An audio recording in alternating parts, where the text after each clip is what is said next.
yung nakasama ko. Oo, sa Hong Kong. Sa Hong Kong. Ay, nako, wala sandaling talo.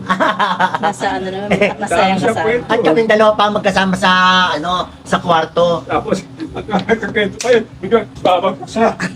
Oo, kompleto with action yung mga kwento ko. Kaya aliw na aliw to. Nag-iisa ka ng audience doon, may komedyante ka sa kwarto, ano ka ba?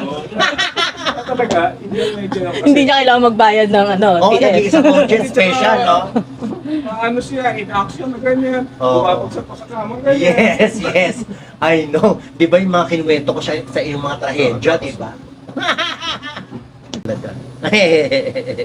Di ba? Hayaan mo basta kapag may nalaman Oo, ako basta- magbubukas na teleserye, Hindi kahit one time man labas lang. Gusto niyo ba yung serye pa, Dok? gusto niya drama. Abay, baka di na tayo mag-clinic. Gusto niya drama. Eh kasi nga tamang-tama yung boses niya, napakaganda ng boses niya eh. Pang radyo. Pang radyo yung boses talaga Hindi niya. na pwedeng maging ano. Ah.